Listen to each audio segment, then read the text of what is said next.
So hi everyone, and welcome to tonight's webinar on child sexual abuse prevention with Ricky Dubois. We're so happy to have you all here. I'm Eliza, and I'm the Resilience Fellow at the Alaska Children's Trust.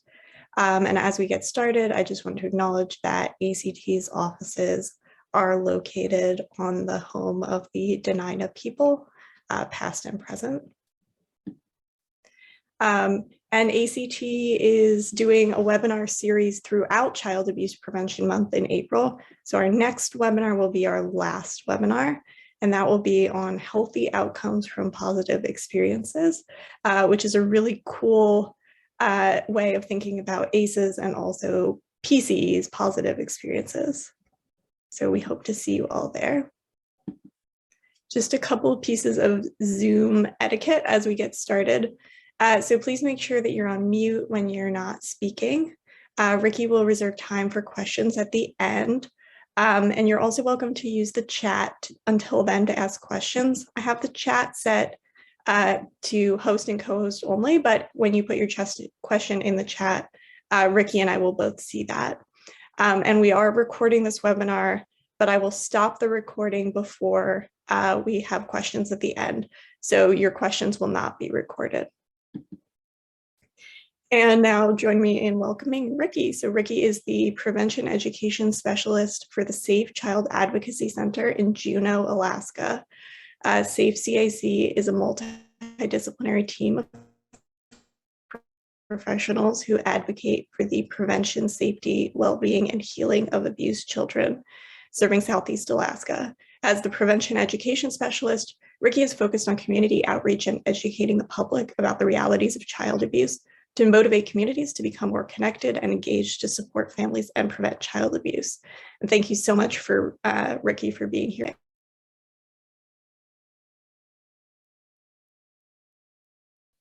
Hello, thank you for having me, and welcome everyone to our second webinar discussing child sexual abuse prevention. I know it's not the most exciting topic, but we appreciate you taking your time out of your evening to join us and learn a little bit about how you can join the effort to protect Alaska's children. As Eliza said before, feel free to introduce yourself in the chat. We'd like to know a little bit about who we're talking to, maybe what brings you to this webinar and something that you're hoping to gain from it if you choose to share that information. As Eliza also said, if you could just place yourself on mute, sometimes you get a little bit of background noise and it can be hard to hear as we continue to try to talk. And if you have any questions, you maybe jot them down or go ahead and send them in chat to us. And at the end, we'll try and address all those questions for you. I also wanted to add, just to start off with a trigger warning today. The subject matter is hard for most people to even comprehend, to discuss, or even think about. But given the prevalence of child sexual abuse and how common it is, there's a high likelihood that many people attending our webinar today may have experienced abuse themselves, and some of them may likely have never reported it to anyone. Given that this discussion can bring up feelings, it can bring up memories, and maybe reliving some of those experiences, please take care of yourself, step away from the camera if you need to for a moment, and come back whenever you're ready to join us. Due to concerns for privacy and confidentiality, this space here is not a space to disclose abuse. However, toward the end of the presentation, we will provide some additional resources if anyone attending today's webinar needs additional supports or resources after we're done. So with that, I'm going to share my screen here and we will get started.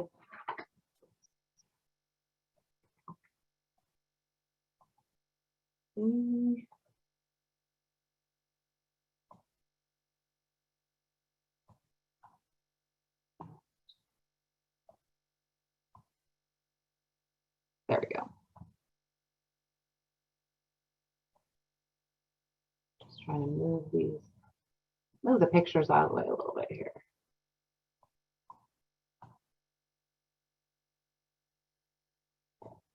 There we go. So child sexual abuse prevention, educating and engaging parents to protect children. So thank you for choosing to confront this difficult topic, child sexual abuse, and be part of the prevention effort. So we're going to talk a little bit about why we should focus on child sexual abuse. What is child sexual abuse? Who are the perpetrators? How do offenders gain access to children? We're going to talk about the risk factors and red flags to be alert to, recognizing the warning signs that abuse may be occurring, the difficulties of disclosure and why children oftentimes don't tell someone when something's happening to them, what to do if you know or suspect child sexual abuse, and how you can prevent, how you can protect children and prevent child sexual abuse. We will have some additional resources, and then, like we said, some time for question and discussion at the end. So, why should we focus on child sexual abuse? For starters, April is Child Abuse Awareness and Prevention Month, so we're just tackling a few of the different issues that happen and are involved with children. But it's a difficult, uncomfortable topic that most people don't want to talk about.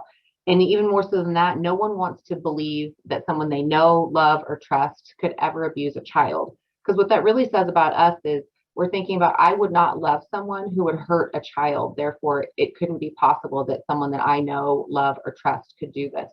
The reality of disclosure is that children rarely disclose sexual abuse.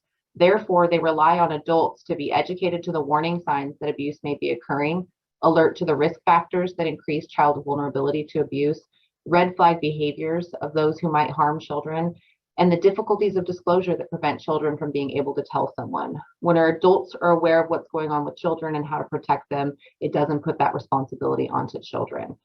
It's estimated that about 1 in 10 children will experience child sexual abuse before adulthood, and children are sexually abused at a rate higher than adult sexual assault.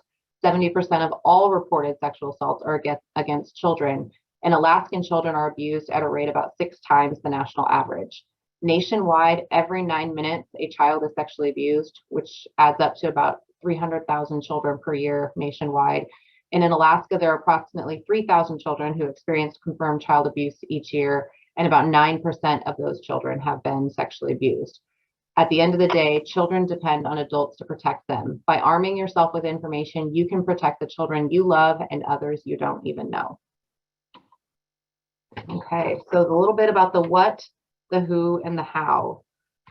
First of all, child sexual abuse is a crime in all 50 states. Child sexual abuse involves touching and non-touching acts between a minor under the age of 18 and an adult.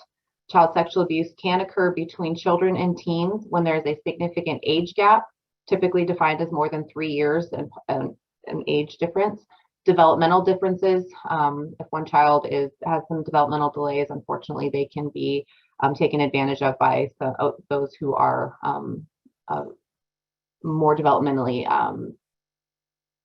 advanced than they are, or if there's a size or power difference. Touching offenses involve fondling or penetration of the sexual body parts of a child, the genitals, buttocks, anus, or breasts, or by encouraging the child to touch another person's sexual body parts. Fondling may occur over or under the clothing, and penetration involves fingers, a penis, tongue, or other object being inserted into the child's vagina, anus, or mouth. Non-touching offenses may also involve harassing, pressuring, bribing children to engage in sexual activity, but they also include showing children sexual or pornographic material, engaging in or encouraging the child to engage in masturbation, or by taking or possessing photos or videos of children or teens engaging in sexual poses or acts. The photos or videos depicting children or teens engaging in sexual poses or acts is commonly known as child pornography. However, it's more appropriately titled child sexual abuse material. Pornography for adults can be a healthy activity. It's more appropriate. So the fact that when people call it child pornography, it gives that connotation that it's somehow acceptable, and it is not. Any of that material that is produced is the result of child sexual abuse. And it's just important to note here that it is illegal for anyone to possess, distribute, or manufacture child sexual abuse material, including teens who frequently engage in sexting, which is the use of text messaging to send nude or sexually graphic photos or videos. So if one teen asks another teen to send that material and that other teen engages, they're both actually committing a crime by either sending or receiving that material. So it's really important to have conversations with young people about the activity on their phones, and making it clear that if they were engaging in such behavior, any of that material, if it depicts a child under the age of 18, is a crime, and they can actually be charged with a crime.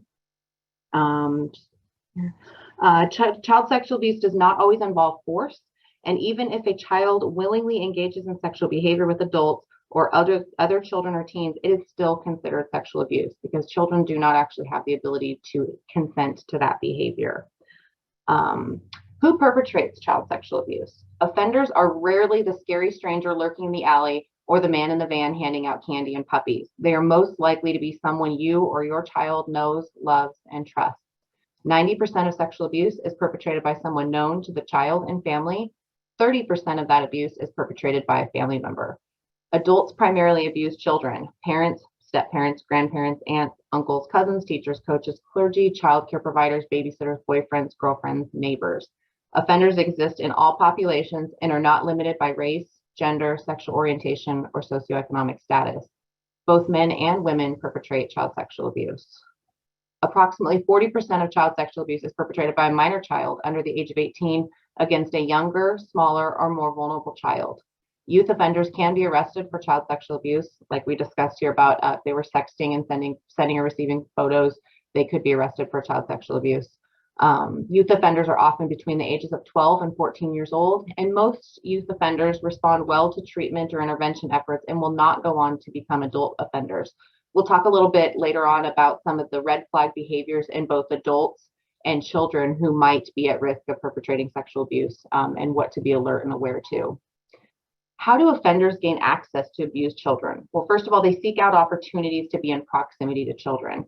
They find out ways to be alone with a child. Like, for example, if there was after practice, the coach driving a child home, a single child home, that's not necessarily in and of itself a red flag or a concern, but as we'll talk a little bit more about red flags and risky behaviors, if you start to see a multitude of different issues with one particular person, it's something to be alert to. So just, simply giving a child a ride home, that in and of itself is not necessarily indicative of child sexual abuse.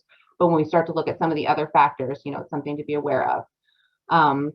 Offenders will exploit vulnerability. So this typically is your very young children with developmental disabilities, or those who are younger and not necessarily as aware that the behavior that's occurring is wrong or bad. They might not have the information or the knowledge, and therefore an offender has a greater ability to manipulate the behavior out of the child.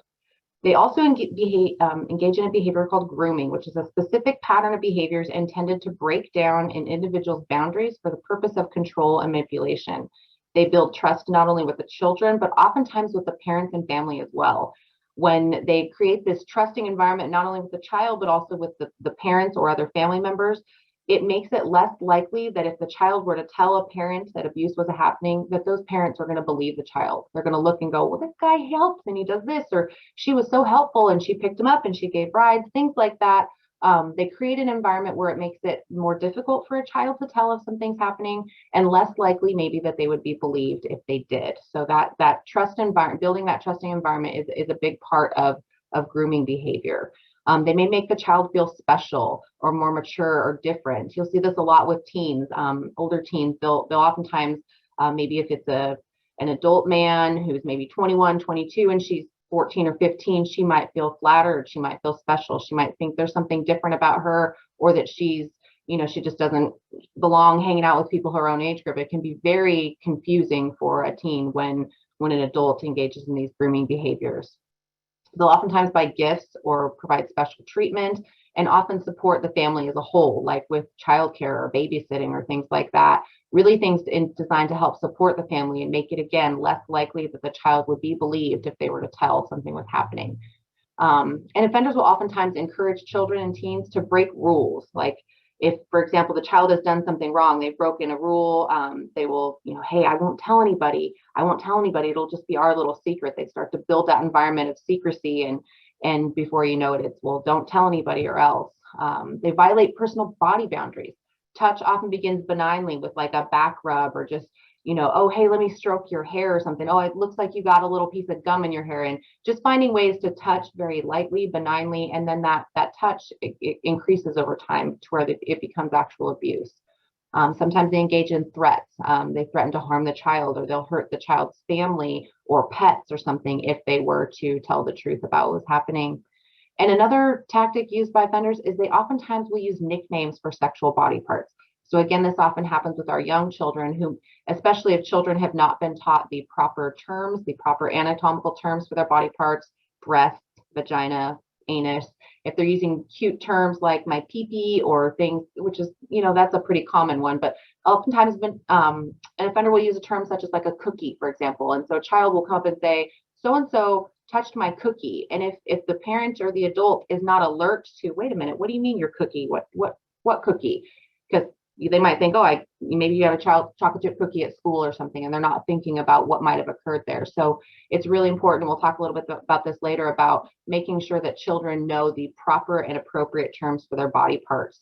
And we'll talk about that a little bit more later here. So what is child sexual abuse? Who perpetrates, and how do offenders gain access? We're going to talk a little bit now about the risk factors and red flag behaviors. Risk factors that increase vulnerability for children to experience abuse, and then red flag behaviors of adults and maybe other children who are at risk of perpetrating sexual abuse. Okay, so risk factors.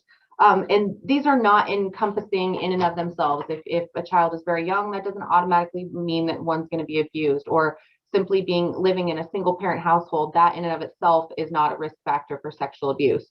But oftentimes, when there's our risk factors plus red flags and then warning signs, we can start to see a picture of maybe some concerns start to happen. And we're going to we're walking through this a little bit step by step to kind of build this up. So children who are very young, 0 to 3 years old, again, don't maybe have a lot of language, may not have proper names for their body parts, and don't really necessarily have an ability to articulate time. Like yesterday, something happened to me. So they're more likely to be victimized at this age where they really can't talk or speak up for themselves or access safety. Another age group that is on average tends to experience abuse at maybe a higher level is that children between that 7 to 13-year-old age, where they're starting to learn a little bit in school, perhaps about body safety, about maybe safe and unsafe touches, things like that. But that age group here, 7 to 13, that's not to say that no one outside of 0 to 3 or 7 to 13 can be abused, but these are the age ranges where children typically experience abuse at a higher rate. Children have a natural curiosity. They're curious about everything, their environment, and they're learning and growing. So offenders can oftentimes exploit that natural curiosity about bodies, by showing them things that they're not maybe aware or not appropriate, like, for example, pornography, adult pornography, showing them sexual activity, whether it's in videos or photos. Children are curious, they're not really sure, and offenders utilize that curiosity as a way to gain access to children. Other forms of child abuse are prior victimization. So if children are experiencing neglect or physical abuse, things are happening. Oftentimes, child sexual abuse goes hand in hand with other forms of child abuse. For example, neglect. If there's a parent who's experiencing substance abuse and is maybe incapacitated and not alert and aware to protect their children, oftentimes that's the time when child sexual abuse can occur, when there is no adult able and available to protect a child. An offender may take advantage of that type of situation. Children who are lonely or isolated, who maybe have difficulty making friends, offenders definitely will have identified that they seek out these children because they have a greater ability to connect. People in general are hardwired to connect, to want to belong. And so when kids are lonely or isolated and someone shows interest in them, an offender can really easily manipulate that isolation and develop a relationship that can unfortunately become abusive. As one might imagine, lack of supervision or monitoring, leaving children with individuals who have not properly been vetted for safety. That's unfortunately, oh, hey, can you put out a Facebook ad? People do this. I've seen it a lot. They put out, hey, I'm looking for childcare. Can anybody watch my child?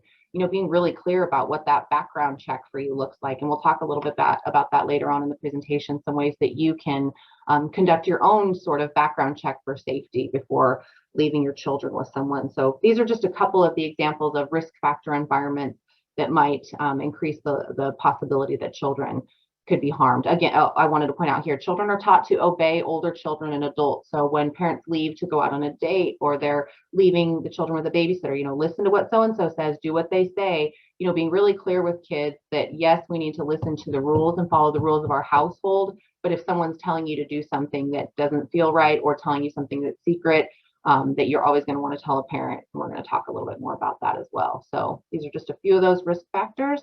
And then we'll look into a little bit of the red flag behaviors for adults and children. So adults, again, the list in and of itself, someone who appears to prefer spending time with children or teens over other adults, that's something to be alert to. An adult who doesn't seem to spend time with other adults often, and a lot of time around kids or teens, they could just be a very concerned individual. But if we're seeing any of those others risk factors with children and some of the warning signs we're going to talk about next, it's something to just kind of keep in mind and start. What's going to happen is you start to develop suspicion, perhaps. And we're going to talk about what to do if you have a suspicion for child sexual abuse. Adults who describe children or teen bodies using sexual or vulgar language, particularly when you have young girls that are starting to develop breasts or their bodies are changing. If you have adults who are commenting on those bodies, not appropriate, something to be alert and aware to. Adults who use sexual language or innuendo with children or teens, again, that's kind of that grooming behavior, breaking down boundaries and barriers. Children might be confused. And if you have older teens, though, they might think that they're cool or that they're hanging with somebody older, that they're more mature. Again, that grooming behavior. Adults who seek opportunities to be alone with children or teens, or a particular child and teen who intentionally violate privacy boundaries. So this is an important one. So if an adult intentionally goes into the bathroom while a child is using the bathroom or showering, or barges into a bedroom while someone's changing, not knocking before going in, but it, more on this intentional side of kind of breaking down those privacy boundaries. Everyone has the right to privacy when showering, changing, or using the bathroom as much as possible. So if there's someone who's repeatedly violating that privacy boundary, and if you'll see this on both of these lists, and this is either adults or if you've got children or teens who are really violating that boundary. So oftentimes with children, we'll see this in the school where they're, popping underneath the stalls in the bathroom, poking their heads under the stalls to, see what someone else is doing in another stall, encouraging children to talk and tell a teacher or tell somebody if that kind of behavior is happening at school. But back under the adults here, adults who support, permit, or help children or teens avoid consequences for poor behavior or rule breaking, or if they engage in this kind of secret nature of, oh, hey, I heard you snuck out of your house last weekend. I won't tell your parents, it'll just be our secret. And then as time goes on, those secrets include, maybe sexual or non-sexual touching between an adult and a child. Adults who act like more of a friend or a buddy than an adult, who engage in secrecy with children or teens. It's really important. We'll talk a little bit more about the secrets tend to be pretty damaging and harmful. And it's not just in the context of child sexual abuse. Kids oftentimes in the context of bullying or exclusivity, they'll get together in a group and they'll tell secrets. So secrets aren't usually a positive thing. There's something that hurts. So something that's a more positive sign is a surprise. Hey, I want to tell you about a surprise that's going to happen later. We're going to go over to grandma's house and she doesn't know we're coming. That's a surprise. But hey, I need to tell you a secret and you can't tell anybody. It's important to tell kids, if someone's telling you a secret that you can't tell anybody, you want to talk to who, you want to find who your safe and trusted person is, whether that's an adult, whether that's your parent or a teacher or a parent's friend, someone that you can talk to about that. And we'll be able to talk to kids about that. Adults who give gifts for no specific reason. These are just a few of those examples of red flag behaviors in adults. Minor children and teens, we talked about violating privacy boundaries. If there's a significant age gap, more than 3 years typically, but if you've got, a 14 or 15-year-old young person spending a lot of time with really young kids and not in the context of babysitting, but just preferring to spend time with younger kids and maybe where there's a power differential, just something to be alert and aware to. But probably the most important one is children that are really preoccupied with sexual body parts and are difficult to redirect. So normal body curiosity, children, like we talked about, children are naturally curious. They, check out their body parts and they notice maybe there's differences. Around 5 or 6 years old, it's not uncommon for kids to look at theirs and say, hey, show me what you got. Show me yours, show me mine. If you walk into a situation like that, we would say, oh, our privates are private. We don't show those to other people. And kids are usually pretty able to be redirected. Oh, okay. And they go back to playing whatever game they're playing. But children who can't be redirected, who seem really preoccupied or fixated on those sexual body parts and continually try to break body boundaries with others, that's something to be alert to and aware to and want to be looking into whether or not there are other concerns going on. If they are engaging in secrecy, coercion, pressure, threats, and don't respond to consequences for behavior. Those are some red flag behaviors in young people. They might be experiencing some problematic sexual behavior and something that we want to look into. Okay, so we're going to talk a little bit about the warning signs. So these are, if you notice these behaviors, again, these are not in and of themselves. They're not necessarily indicative that child sexual abuse is occurring, but oftentimes they can be indicative that maybe something is happening for a child. And if we're looking at warning signs plus red flags and risk factors, those are those situations where we might become suspicious for child sexual abuse. So recognizing the warning signs, I'm not going to go through all of these here, but I just wanted to be clear. Like we said, many of the behaviors listed don't automatically indicate child sexual abuse is occurring. It may be other child abuse, trauma, or stress. But multiple warning signs or existence of red flags or risk factors or red flag behaviors indicate reason to be alert to concerns for child safety. So behavioral, when you have really young children who have knowledge of sexual behavior or language that's beyond their developmental age. So if you've got a very young child, say 3 years old, 4 years old, and they're talking about sex, period, or they're talking about body parts, or they're talking about or they're making motions with their body, sexual motions that are things that children should not be aware of. That's something to be alert to as a potential warning sign. For kids that are a little bit older, academic decline. So if you have a child that's performing pretty well in school and then has a sudden dramatic drop in academics, again, this could be indicative of bullying occurring in school. It could be some other trauma or issue happening at home. It could also be indicative of child sexual abuse. Oftentimes, when children are being or experiencing abuse, they do quite a bit to try to hide it. And we're going to talk a little bit about why there are some difficulties with them disclosing abuse. But in an effort to try to hide what's happening, they often will excel either in academics, sports, or other activities. Do really well to try to hide and make things look like everything's okay. If they become increasingly secretive or defensive, and this oftentimes you'll see this with online behavior when there's online sexual abuse happening. And I do want to make a note here. This particular presentation doesn't focus as much on online sexual behavior. We did have another presentation through Alaska Children's Trust about that. And there are other, quite a bit of more resources that just couldn't be condensed into 1 hour. So I chose to focus on the warning signs and red flags and risk factors. So, but online safety, if you see that increasingly secretive or defensive behavior with electronics or, phones, creating passwords that didn't previously exist that parents aren't aware of, some of those behaviors can be indicative of online abuse occurring. Bedwetting or frequent accidents in previously toilet trained children. Again, this could be other trauma, but if there are other issues going on here, something to be alert to. Fear reaction to one specific person. And then with our older teens, you might see them start to begin running away from home, engaging in substance use themselves, engaging in self-harm or suicidal ideation. I mean, children are pretty, in general at this point in time, are really struggling with mental health. And so some of these issues that we see on this list could in fact be depression or anxiety. But if, again, looking at the totality of circumstances, if we have risk factors, red flags, and warning signs, those are some things to be alert to that abuse could be occurring.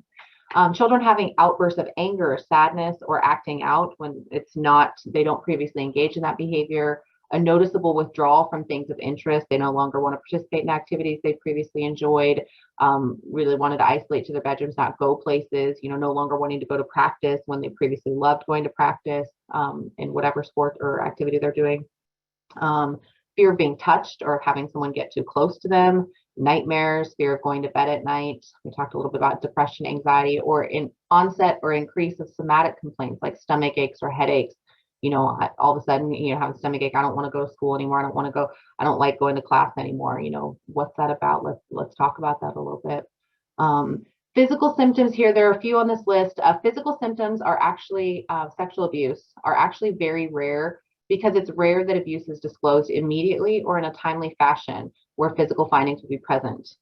Bodies heal remarkably fast, and particularly the sexual body parts of a child heal very fast. So unless you are to visually observe a child shortly after abuse has occurred, a lot of these physical symptoms you're not going to likely recognize. But for example, if you had a child that was having difficulty walking or sitting, if you notice they appear to be in pain, hey, what's going on? It could be nothing, but it also could be that they're experiencing pain and what that pain is coming from. If they're experiencing bleeding from the vagina or anus, or blood in the underwear, and this is in young or prepubescent children, children who have not yet started menstruating, that's something to be of concern. Whether it's from child sexual abuse or not, if there's bleeding from these areas, it's something that warrants probably having a medical checkup. Bruising to the genitals or mouth, sore throat or difficulty swallowing.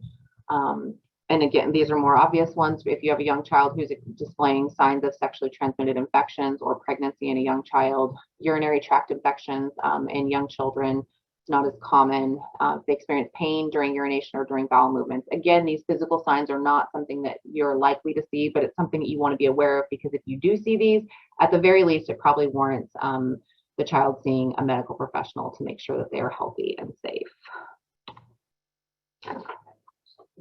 Yeah.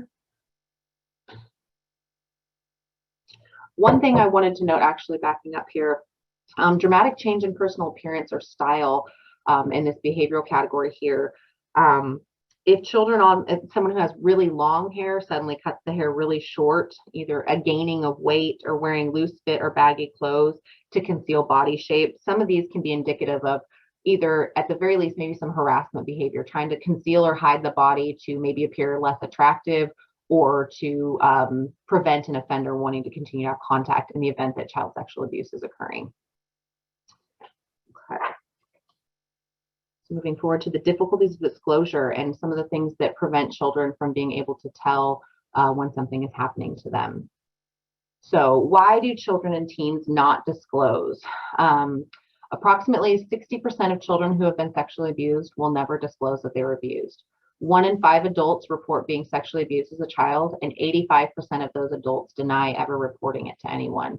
In Alaska, 13.7% of adults reported being sexually abused as a child. So the statistics are pretty high for those who have experienced abuse and those who are rarely tell about what happened. And we talked about some of those grooming behaviors that offender will engage in. Sometimes it can be threats. I'm going to hurt somebody that you love. Sometimes it could be that the child doesn't even know that what's happening is wrong, because the offender has convinced them that what's happening is okay. This is something that happens only between, for example, something that only happens between dads and daughters, and this is how a dad loves a child. And so a child might not know that what's happening to them is wrong. So we'll talk a little bit about so lack of knowledge or understanding about what is happening, or that it is abuse, especially in young children, those that don't have those words or knowledge about what's happening to be able to tell anyone, hey, so-and-so is doing this to me. They don't even know what's happening. One that's really kind of difficult to accept as adults when we think about it. But for children, touches don't always hurt or feel bad, and they might even feel good. Sexual contact for adults, can feel good. It actually can feel good for children too. It isn't always a painful experience. So when children are taught, they're often taught, good touch or bad touch. They might not recognize that abuse is happening if it doesn't feel bad. So when you say what's a good touch or a bad touch, they might not recognize that what's happening to them is bad because it doesn't necessarily feel bad. And that's kind of hard to wrap your mind around sometimes. They have a fear that they or someone that they love will be hurt if they tell. They have a fear of not being believed or being blamed. Oftentimes offenders will in fact tell kids, hey, nobody's going to believe you. If you tell, they're not going to believe you. And this is, you'll just get yourself in trouble and people are going to make fun of you or whatever. They do a lot to create a shame for kids. So shame is a good reason why they don't want to tell anyone what's happened to them. Being told not to tell because a loved one might go to jail or might have to leave the home, or it would break up the family and the child is made to feel responsible for that. Confusion when the offender is someone that they love and they don't want to get that person in trouble. Oftentimes, even though an offender has harmed a child, they still want to have contact. They still love that person. There's a lot of confusion tied up in child sexual abuse. Social stigmas. I think in this particular category, young boys are oftentimes less likely to disclose, particularly if their offender is a male, because of the connotation that perhaps they may be homosexual. Or that someone will accuse them of such, or that they're not being strong, that they were weak because someone else overpowered them. There's a lot of, I think, a stigma with that and not bringing that up. And, there's been these instances where there, are older women abusing younger boys. And again, it's almost like a social status, if you will, for a teen boy to be engaged with an adult woman versus a teen girl and an adult man. Society doesn't always view those the same. And a young man reporting that actually can get more teasing and flack for having reported it than not. And it's just an unfortunate circumstance that they have to experience. But social stigma is definitely a reason why children and teens do not disclose. Older, and we talked about this a little bit before, older youth may be flattered. They might think that they're more mature, or there's something particularly special about them. And they're oftentimes, young girls particular, oftentimes convinced that they're actually in control, that they're the ones seeking out this relationship, that they have a choice in the matter. I'm not exactly, this has more to do with the offender and how they build that relationship up through grooming. And it can be very, very confusing for young women, young girls to be able to differentiate between what they think is a normal relationship and what's actually an abusive relationship. And it's not uncommon for women to be into their adulthood before they realize that what happened to them when they were younger was abuse. And children disclose in different ways. So they oftentimes will disclose to a friend first. Those disclosures are oftentimes not reported to an adult who can help. They go to a friend and say, hey, don't tell anybody, and they'll tell them what's happening to them. And that friend, thinking they're being a good friend, they don't tell anybody. It doesn't get reported. Sometimes children will test an adult's response by offering vague or very simple statements. They're gauging reaction. So if an adult, displays a strong reaction, that can shut down any further communication from the child. So we'll talk a little bit more about that here in a few minutes. A child might try to disclose by talking about abuse that's happening to someone else. They might say, hey, my friend is experiencing something, because they're, again, trying to gauge your response. And if you react in a strong or an emotional way, their children are typically, they want to please and they don't want to upset adults. And so if the adult engages in a way that they're reacting in a positive way for the child, they are engaging protectively, but for the child, they think, I've upset this person. This is not something I should tell them. So we'll talk a little bit more about what to do if a child discloses to you, because it's really important that an adult maintain a really calm, relaxed approach. Is difficult that is. We'll get to that here in just a moment. And children often want to disclose in secret, and they may ask or demand that the secret not be shared with anybody. It's really important. We're going to talk about this a little bit here, but when a child is disclosing to you, if they ask you to promise not to tell anyone, it's really important that you be honest with children. And when they're saying, hey, I want to tell you something, but you have to promise not to tell, it's important that you tell them, I really want to help you, but it's important that if you're not safe, that I be able to help you if I need to. So I can't promise you that I won't tell someone that. It's important that we be honest with children. We're going to talk a little about what to do if you know or suspect child sexual abuse. Okay, so on this side of the coin here, we've got, this is if you know. If a child discloses to you, you know based on their words that something has happened to them, versus you suspect. So like if you're noticing those warning signs, risk factors, red flags, and difficulties of disclosure, you're prepared to act responsibly and report, but this is on your suspicion. I noticed that this person seems to really hang out with kids a lot. He gives them ride homes after school. This one girl particularly, she's become really quiet. She doesn't like coming to practice anymore. As you added up those warning signs, risk factors, and red flags, you started to become maybe suspicious that something's going on. And at this point, your only responsibility is to trust your instinct. If something feels or seems off, don't ignore it. People often ignore their intuition, especially if they know, love, or trust the suspicious individual. So if you think something is off and you're adding these things up, it is everyone's responsibility to report child abuse. Look, listen, report. If you see something, say something. You don't have to know all the information. You just have to know enough to articulate what leads you to suspect that abuse may be occurring and how to locate the child or teen and his or her family. So on the suspect side, this is really based on your observation of behaviors, versus over here, if a child has told you. So if a child discloses to you, if someone comes to you and says, hey, I need to tell you something, someone's hurting me, or somebody touched me and I didn't like it, focus on the child, believe the child, thank him or her for being brave enough to tell you, and tell the child that he or she is not at fault for what happened or in trouble for telling. I like this one. Practice your poker face. It's really, really hard to hear children talk about what's happened to them. But you need to do your best to remain calm and limit your reaction or response to disclosure. You could miss an opportunity if your response is emotional or angry, even though it is on the child's behalf. It's like we talked about, they don't want to see you be upset. Let the child know you'll do what you can to help and protect him or her, but it is really critical that you not make any promises about what will happen.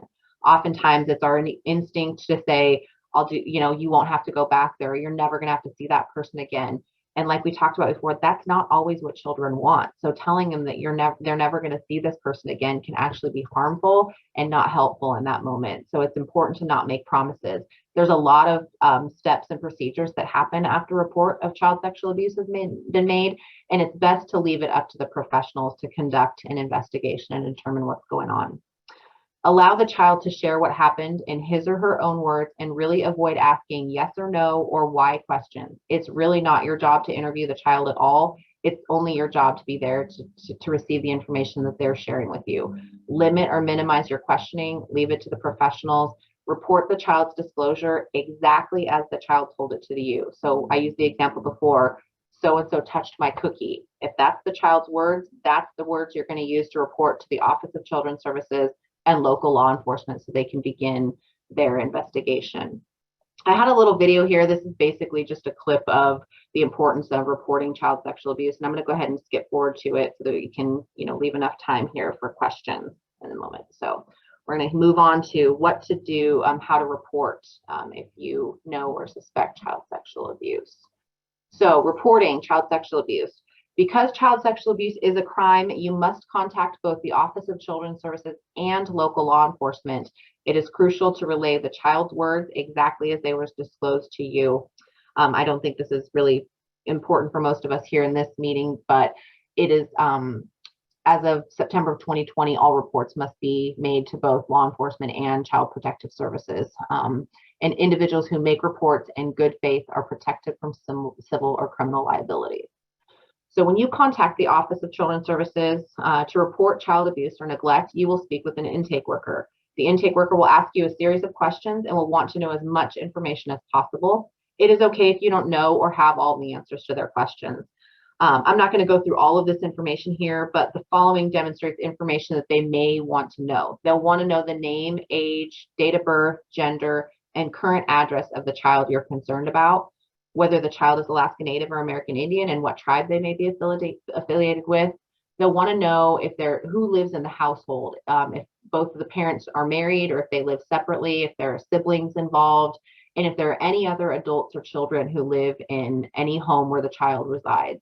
Oftentimes kids live between two households, so it'll be really important to share that information if you know that the child goes back and forth between mom or dad's home or other homes. That's good information for them to know. If you have the name, address, or phone number of the person who is alleged to have caused the harm, they'll want to know that.